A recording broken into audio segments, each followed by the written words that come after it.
नमस्कार दोस्तों। आज हम पढ़ने वाले हैं क्लास 10th इतिहास का पहला चैप्टर जिसका नाम है यूरोप में राष्ट्रवाद। दोस्तों, जैसा यूरोप आज आप देख रहे हैं ऐसा यूरोप पहले नहीं था और ऐसा यूरोप कैसे बना इसी को हम पढ़ने वाले हैं। यूरोप में राष्ट्रवाद का उदय कैसे हुआ। तो सन 1789 से पहले फ्रांस में कोई क्रांति नहीं हुई थी। इससे पहले फ्रांस पर केवल राजाओं का शासन था। राजा का बेटा राजा बनता था। इस तरह से राजाओं का शासन चलता था। जनता के पास कोई पावर, कोई शक्ति नहीं थी। जैसा राजा कहता था जनता को वैसा ही करना पड़ता था। फ्रांस की क्रांति के समय जो राजा था वो लुई 16वां था, जो कि एक निरंकुशवादी शासक था। लुई 16वां ने फ्रांस के पूरे जनता को 3 वर्गों में बांट दिया था: कुलीन वर्ग, पादरी वर्ग और आम जनता। लुई 16वां का कहना था कि कुलीन वर्ग और पादरी वर्ग टैक्स नहीं देगा, क्योंकि जो कुलीन वर्ग थे वो राजाओं के सैनिक थे और अमीर भी थे, इसीलिए वो टैक्स नहीं देगा। और जो पादरी वर्ग थे वो चर्च में पूजा करते थे, उनसे टैक्स लेना पाप है, इसीलिए पादरी भी टैक्स नहीं देगा। अब जो आम जनता था, जिसमें गरीब मजदूर किसान आते थे, उनसे टैक्स लिया जाता था। जब लुई 16वां के पास पैसों की कमी हो जाती थी तब आम जनता को और भी ज़्यादा टैक्स देना पड़ता था, जिससे फ्रांस की पूरी जनता परेशान हो चुकी थी और जनता के मन में राष्ट्रवाद की भावना उत्पन्न हो चुकी थी।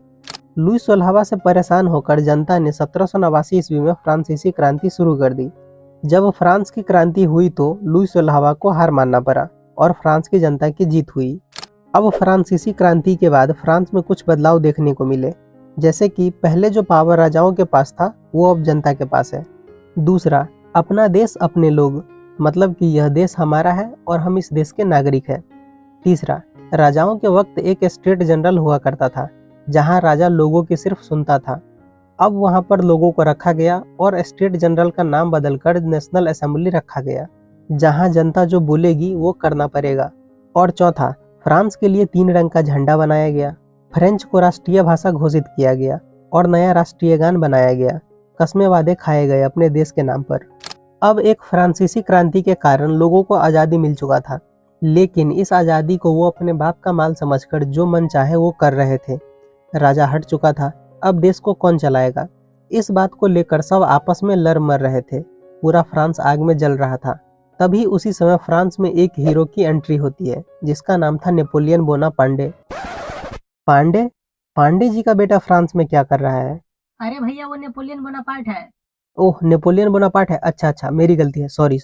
तो अब ये नेपोलियन बोनापार्ट कौन है? तो नेपोलियन का जन्म 15 अगस्त 1769 ईस्वी में हुआ था और यह फ्रांस की क्रांति में सेनापति के रूप में काम कर रहा था। नेपोलियन ने 1789 ईस्वी में फ्रांस की राजधानी में प्रवेश किया और 18 मई 1804 ईस्वी को वह फ्रांस का राजा बन गया। राजा बनने के बाद नेपोलियन ने फ्रांस के अंदर ऐसे ऐसे बदलाव किए कि पूरे यूरोप में फ्रांस का अलग ही दबदबा था। नेपोलियन ने अपना एक कानून बनाया जिसे नेपोलियन संहिता के नाम से भी जाना जाता है। तो नेपोलियन ने क्या कानून बनाया था उसे देखते हैं। पहला, सभी नागरिकों के लिए एक समान कानून बनाया गया।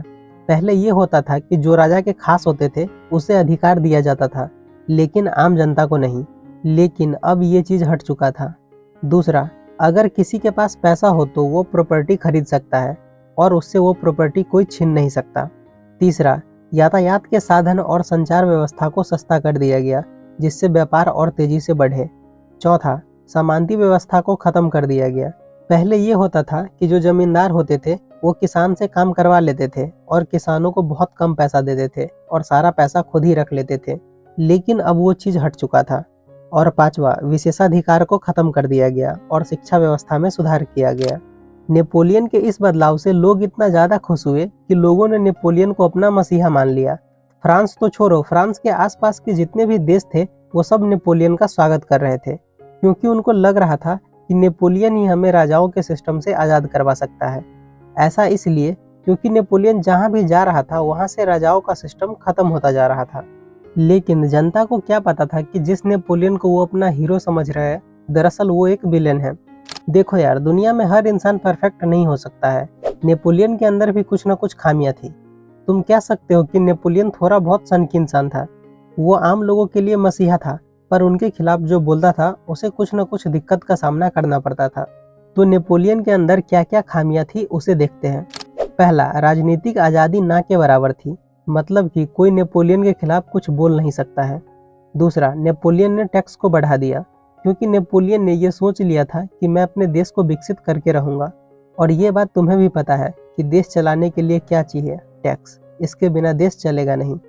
और तीसरा, नेपोलियन लोगों को ज़बरदस्ती सेना में भर्ती कर रहा था, क्योंकि नेपोलियन पूरे यूरोप को राजाओं के सिस्टम से आज़ाद करवाना चाहता था।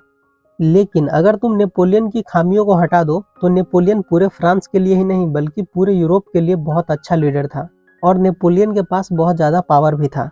लेकिन देखो यार, किसी के पास कितना भी पावर क्यों ना हो, एक न एक दिन वो पावर खत्म होता ही है। 18 जून 1815 ईस्वी को वाटरलू का युद्ध लड़ा गया, जो नेपोलियन का अंतिम युद्ध था। इस युद्ध में एक तरफ फ्रांस था तो दूसरी तरफ रूस, ब्रिटेन, प्रसा, ऑस्ट्रिया और हंगरी की सेना थी। ये युद्ध नेपोलियन हार जाता है और नेपोलियन को कैदी बनाकर सेंट हेलेना नाम के एक टापू पर भेज दिया जाता है, जहां 52 वर्षों की आयु में 1821 ईस्वी में नेपोलियन की मृत्यु हो जाती है। अब देखो, नेपोलियन वाटरलू का युद्ध हार गया था तो 1815 ईस्वी में ऑस्ट्रिया की राजधानी वियना में एक सम्मेलन हुआ था, जिसे तुम अपनी भाषा में पंचायत भी कह सकते हो।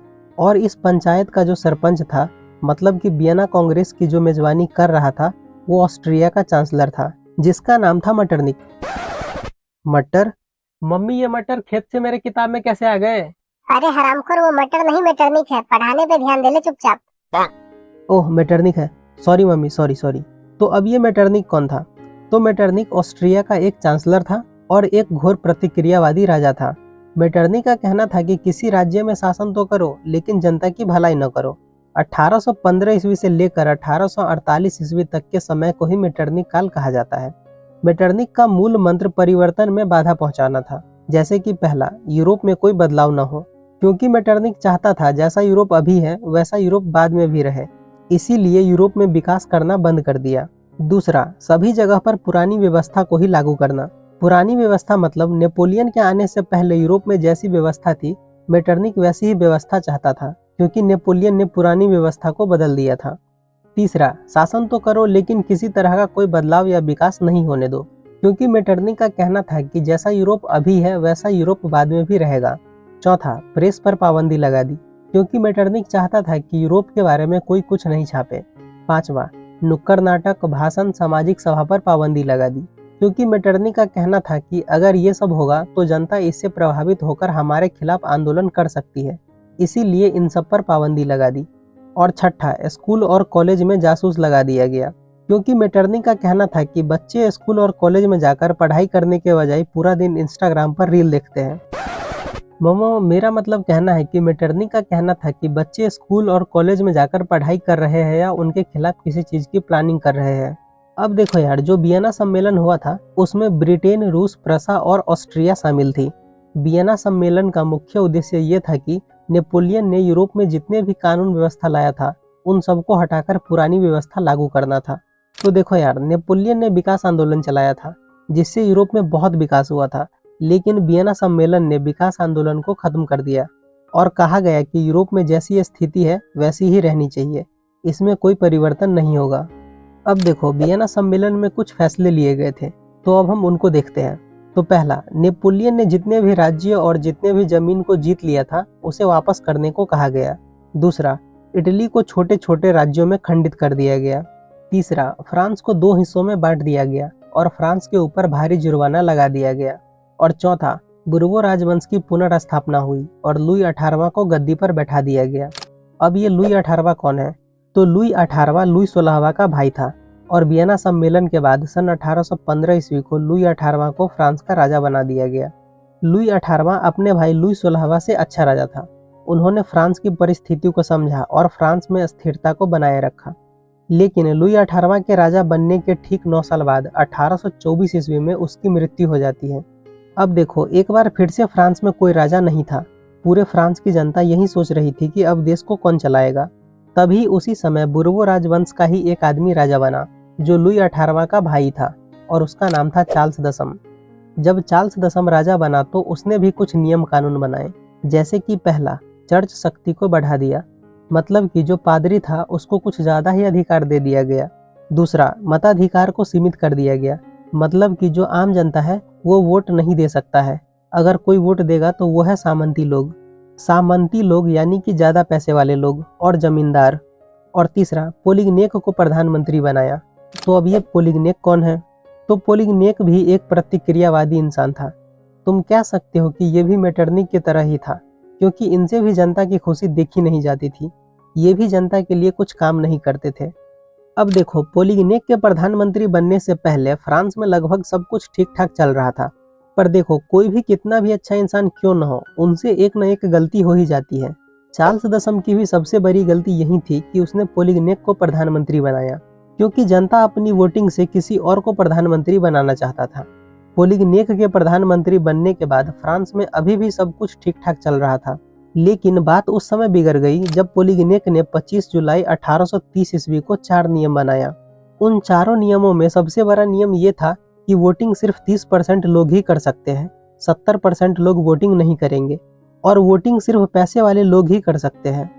ये बात सुनते ही फ्रांस की पूरी जनता 26 जुलाई 1830 ईस्वी को सड़क पर आ गई और आंदोलन शुरू कर दिया। और ये आंदोलन 3 दिनों तक चला था और आंदोलन फ्रांस की जनता जीत जाती है। अब देखो, फ्रांस में 1830 ईस्वी में एक गृह युद्ध की शुरुआत हुई, जिसे तुम जुलाई 1830 की क्रांति भी कह सकते हो, और इसे फ्रांस के इतिहास का सबसे गौरवशाली दिन भी कहा जाता है। अब जब ये आंदोलन फ्रांस की जनता जीत जाती है, तो 31 जुलाई को चार्ल्स दशम फ्रांस छोड़कर इंग्लैंड भाग जाता है, और इस तरह से बुर्बो राजवंश की समाप्ति हो जाती है और फ्रांस में अब संवैधानिक राजतंत्र आ जाता है। अब देखो, ऐसा भी नहीं है कि फ्रांस पूरी तरह से आज़ाद हो जाता है, वहाँ पर अभी भी राजा है। लेकिन जुलाई 1830 की क्रांति के बाद जो भी राजा बनता था वो जनता के लिए सोचता था, जनता के लिए काम करता था। अब देखो, 1830 की क्रांति के बाद चार्ल्स दशम फ्रांस छोड़कर इंग्लैंड भाग गया था, तो फ्रांस को चलाने वाला कोई नहीं था। अब फिर वही बात, ये जो गरीब हो ना आदमी, यो साला अपनी आदत से गरीब हो। ये मैं अपनी सच्चाई तुम लोगों को क्यों बता रहा हूँ? अच्छा छोड़ो, कोई बात नहीं, इधर ध्यान दो इधर। हाँ, तो अब फिर से वही बात, जो गरीब हो। अरे मेरा कहने का मतलब ये था कि अब फिर से वही बात आ गई कि फ्रांस को कौन चलाएगा। तुम इसे इस बात से भी समझ सकते हो कि तुम्हारे पूरे परिवार को चलाने के लिए एक गार्जियन होगा, जैसे कि तुम्हारे मम्मी पापा या तुम्हारे दादाजी। ठीक उसी तरह से समझो, अब फ्रांस में कोई राजा नहीं था, तो फ्रांस को कौन चलाएगा? तो इस बार जनता की सहमति से लुई फिलिप को राजा बनाया गया। तो अब ये लुई फिलिप कौन था? तो लुई फिलिप एक महत्वाकांक्षी राजा था जो आर्लेयंस वंश का था। लुई फिलिप ने अपने शासन काल में फ्रांस के जनता को 2 वर्गों में बांट दिया था, पैसे वाले लोग और मजदूर। जो पैसे वाले लोग थे उसमें जमींदार और फैक्ट्री के मालिक आते थे, और जो मजदूर थे उसमें गरीब किसान मजदूर आते थे, जो जमींदार के खेत में और फैक्ट्री में काम करते थे।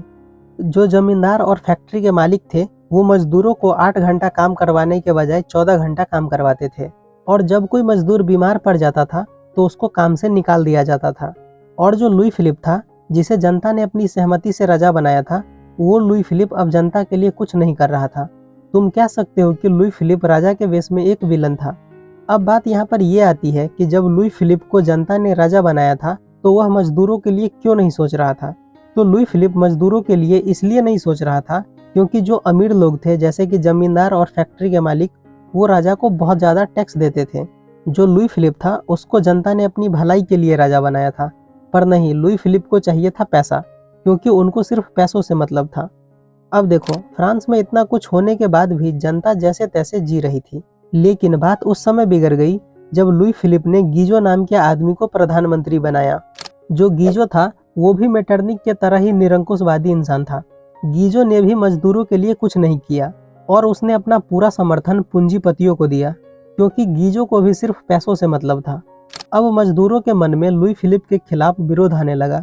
फ्रांस में इतना कुछ होने के बाद बेरोजगारी, भुखमरी और गरीबी आ गई।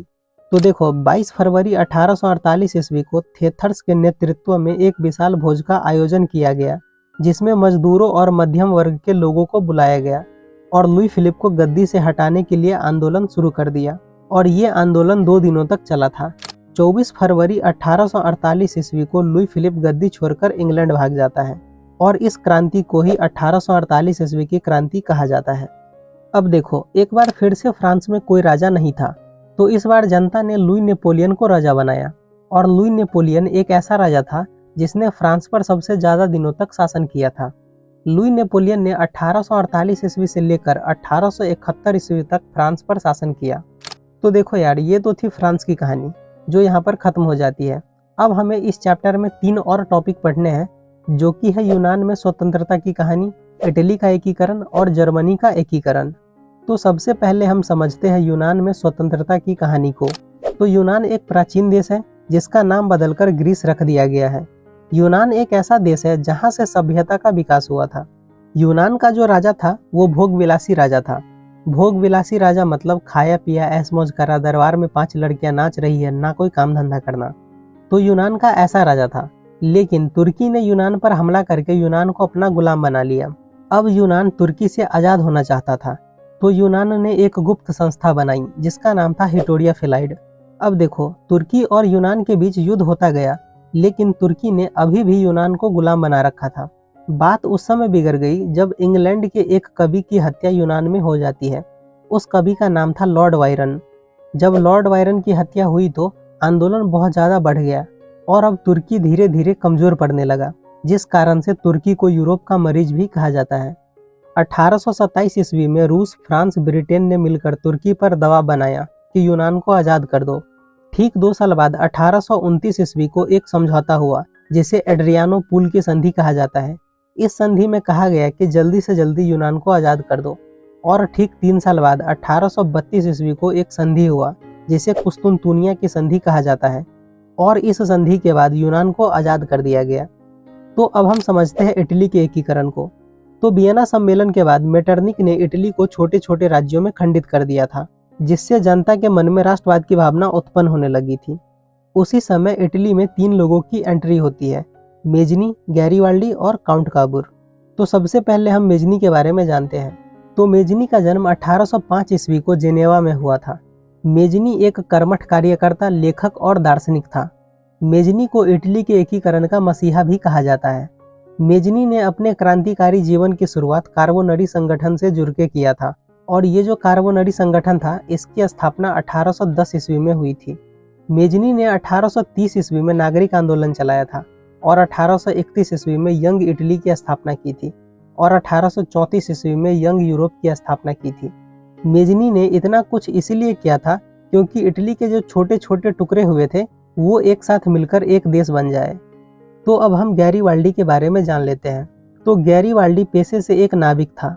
गैरीवाल्डी को इटली के एकीकरण का तलवार भी कहा जाता है, क्योंकि जब गैरीवाल्डी युद्ध करता था तो उनकी तलवार बोलती थी।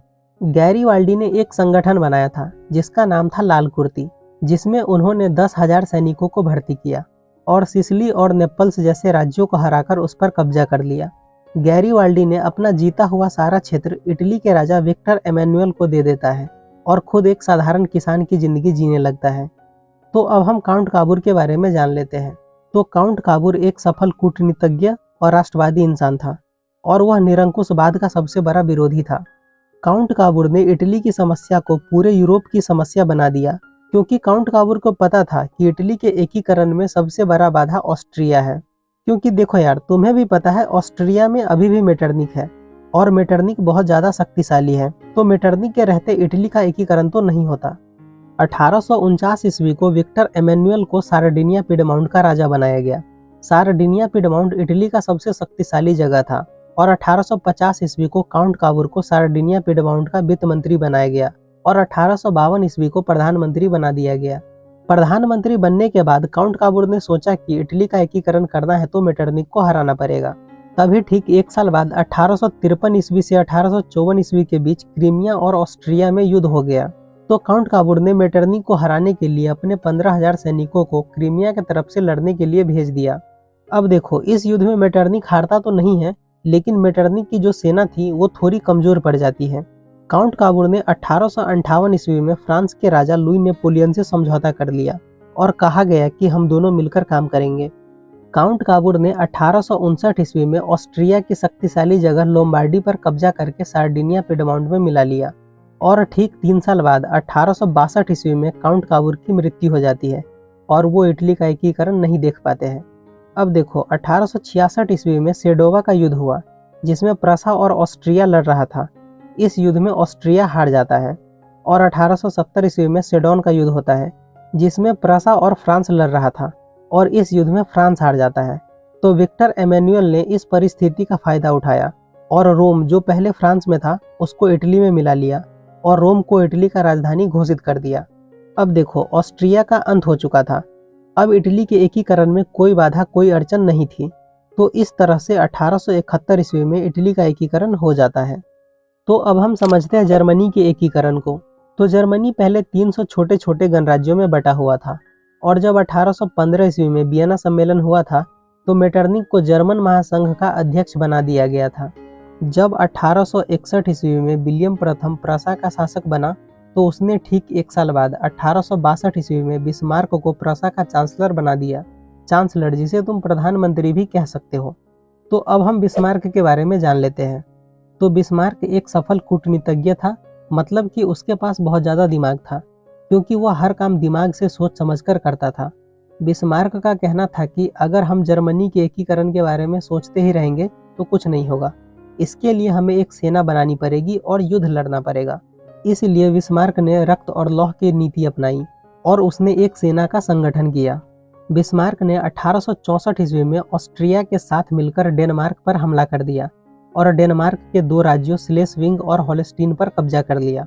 अब देखो, ये बात बिस्मार्क और पूरे जर्मनी को पता था कि जब तक मेटरनिख जिंदा है तब तक जर्मनी का एकीकरण संभव नहीं है। तो इसलिए बिस्मार्क ने 1865 ईस्वी में फ्रांस और इटली से संधि कर लिया और बिस्मार्क ने फ्रांस से कहा कि अगर हम ऑस्ट्रिया के साथ युद्ध करेंगे तो आप बीच में मत आना। और बिस्मार्क ने इटली को कहा कि अगर हम ऑस्ट्रिया के साथ युद्ध करेंगे तो आप अपनी सेना हमें देंगे। तो इस बात के लिए इटली मान जाता है, क्योंकि देखो यार, तुम्हें भी पता है ऑस्ट्रिया ने इटली, जर्मनी, फ्रांस सबका जीना हराम कर दिया था। 1866 ईस्वी में सेडोवा का युद्ध हुआ, जिसमें प्रसा ने ऑस्ट्रिया को हरा दिया। अब बिस्मार्क के लिए जर्मनी का एकीकरण आसान हो गया था, लेकिन बिस्मार्क ने फ्रांस के 4 दक्षिणी राज्यों पर कब्जा कर लिया, क्योंकि फ्रांस के जो 4 दक्षिणी राज्य थे वहां पर जर्मन भाषा बोली जाती थी। तो बिस्मार्क ने सोचा कि इसे भी जर्मनी में मिला लेते हैं। जब ये बात लुई नेपोलियन को पता चला तो उसके मुंह से एक ही बात निकली, गद्दारी कर बे। तो देखो यार, जो बिस्मार्क था उसने फ्रांस से दोस्ती कर ली थी ऑस्ट्रिया को हराने के लिए, लेकिन बिस्मार्क ने फ्रांस के राज्यों पर ही कब्जा कर लिया। ये बात लुई नेपोलियन से बर्दाश्त नहीं हुआ और उसने प्रसा के खिलाफ, यानी कि जर्मनी के खिलाफ युद्ध की घोषणा कर दी। इस युद्ध में प्रसा के तरफ से इटली की सेना लड़ रही थी, क्योंकि इटली को बिस्मार्क ने लालच दिया था कि युद्ध जीतने के बाद हम तुम्हें एक राज्य दे देंगे। और ये युद्ध 1870 ईस्वी को हुआ था, जिसे सेडोन का युद्ध भी कहा जाता है। और ये युद्ध फ्रांस हार जाता है और 10 मई 1871 ईस्वी को फ्रैंकफर्ट की संधि होती है। इस संधि में रोम इटली को दे दिया गया और प्रसा का नाम बदलकर जर्मनी रख दिया गया। और इस तरह से 10 मई 1871 ईस्वी को इटली और जर्मनी का एकीकरण पूरा हो गया। तो ये चैप्टर यहाँ पर खत्म हो जाता है। आई होप आपको ये वीडियो पसंद आई होगी। अगर ये वीडियो आपको पसंद आई है तो एक लाइक कर दीजिए, एक प्यारा सा कमेंट कर दीजिए और चैनल को सब्सक्राइब भी कर लो यार, क्लास 10th की ऐसी ही एनिमेशन वाली वीडियो देखने के लिए। और हाँ यार, जितना से जितना हो सके अपने दोस्तों के साथ शेयर करो, क्योंकि बहुत ज़्यादा मेहनत लगती है वीडियो बनाने में। तो जितना ज़्यादा से ज़्यादा हो सके शेयर करो। मिलते हैं हम अगले वीडियो में, तब तक के लिए bye bye and take care.